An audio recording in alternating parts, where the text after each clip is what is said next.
What he's trying to do here is called shifting the burden of proof. The liberals do it to us all the time, and we fall for it. I'll show you how easy it is to do. Okay?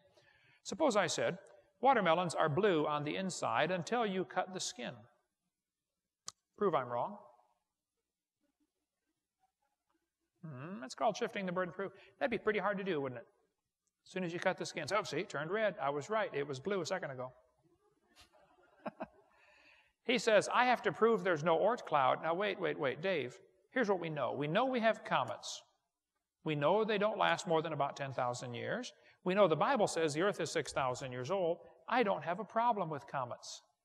But he wants to make it look like I have a problem with comets when he's the one who's got the problem.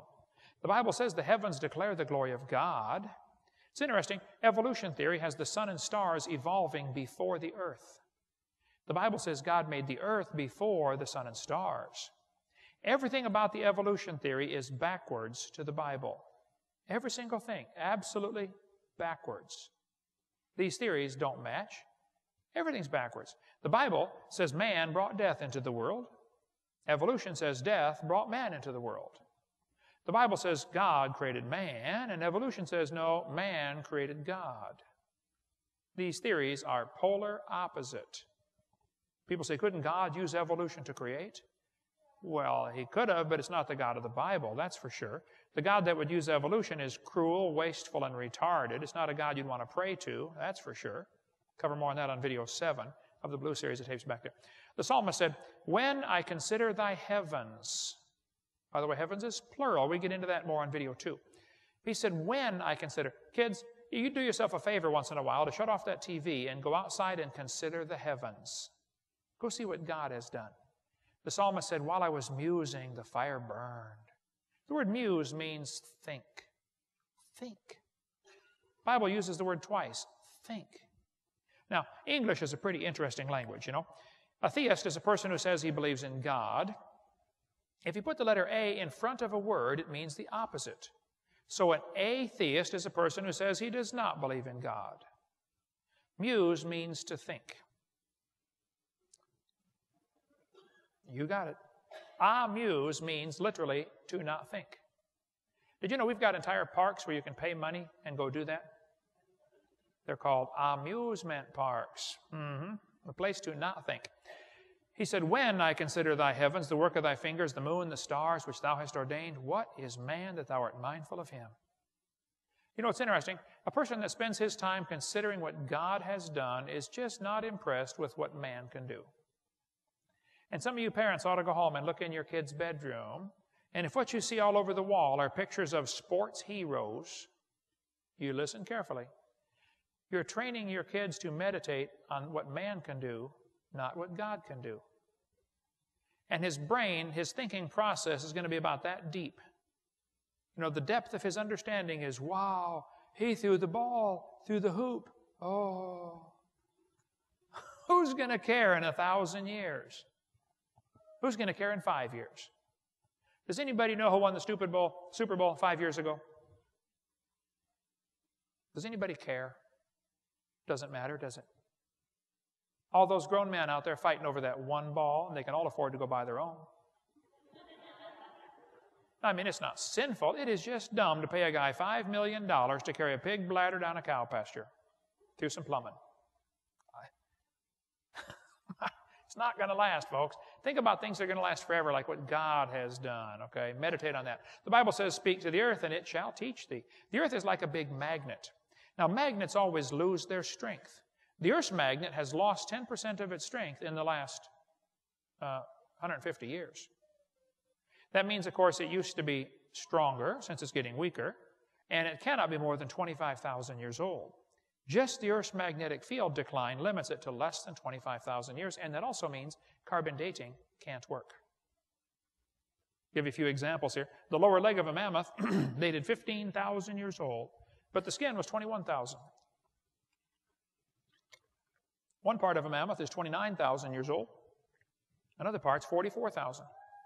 You talk about a slow birth. Cover more on carbon dating on video number 7 and all the serious problems with that. But the textbooks will say, well, yes, the magnetic field's getting weaker, but that's because it's reversing, okay? It's a pattern of reversals.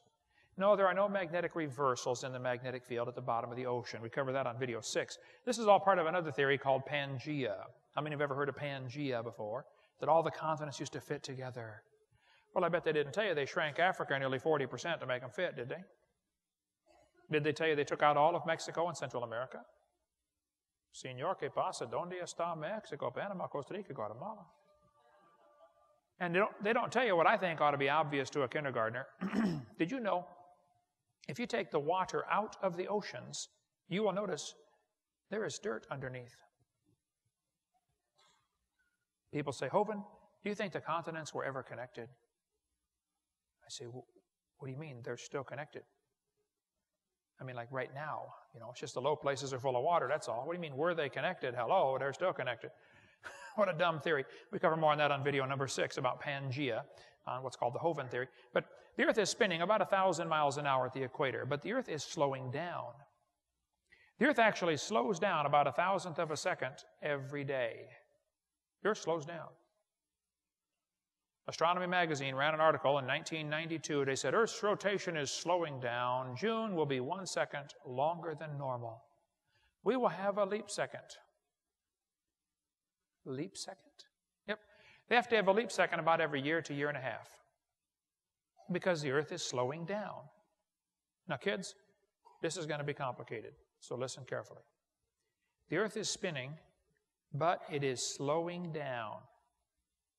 So that means that it used to be going faster. How many can figure this out with no help at all? 4, 5, 6, 7, 9. Okay, good. Well, if the Earth is only 6,000 years old, this is not a problem. I mean, it was going a little faster. Adam wouldn't notice. He didn't have a watch anyway, as far as we know. But some of these guys would like me to believe the Earth is billions of years old. Man, if you go back billions of years, you're going to have a problem. The Earth would be spinning pretty quick. Get up, go to bed, get up, go to bed, get up, go to bed. You'd never get nothing done. Centrifugal force would have been enormous. Man, the winds would have been 5,000 miles an hour from the Coriolis effect. And you want me to believe the dinosaurs lived millions of years ago? I know what happened to them. They got blown off. No, they did not live millions of years ago. The Sahara Desert has what's called a prevailing wind pattern. The wind almost always blows the same way. This creates a serious problem. The hot air comes off the desert, kills the trees next door, and that area becomes desert. The process is called desertification. You can read about it in an earth science book. Sahara Desert's been studied very carefully. They did a long study on this and said, you know what, folks, the Sahara Desert is probably about 4,000 years old. That's when it started growing. Egypt used to be fertile land all over the place. Okay, well then I have a question. If the Earth is millions of years old, why don't we have a bigger desert someplace? Why would the biggest desert on the planet be less than 4,000 years old? Well, I have a theory about that. Now, here's my theory. I believe about 6,000 years ago, God created everything. 4,400 years ago, there was a flood. Now, it's pretty hard to have a desert under a flood. You got to admit that would be tough, okay? So the desert couldn't start growing until the flood water went down. So I predict, based on the Bible, the biggest desert in the world will be less than 4,400 years old. It is. Wow, maybe the Bible's right. You know, when they drill into the ground, sometimes they hit oil. The oil's under incredible pressure in some places, up to 20,000 pounds per square inch. It'll come squirting up out of the ground like a big zit. 20,000 psi. Well, the guys who study the rocks on top of the oil say, you know, it just can't handle that pressure for more than about 10,000 years. I know the weight of rock supplies pressure, but the pressure in the well is greater than the weight of overburden. They say it should have cracked the rock and leaked off in less than 10,000 years. Okay, well then now I've got two questions. Where did the oil come from? And why is it still under pressure? Well, most scientists agree that oil comes from organisms that are squished. They're changed by heat and pressure into oil. They learned in 1971 how to make oil in 20 minutes in the laboratory. In Australia, they've got a treatment plant that takes sewage sludge and turns it into oil in 30 minutes.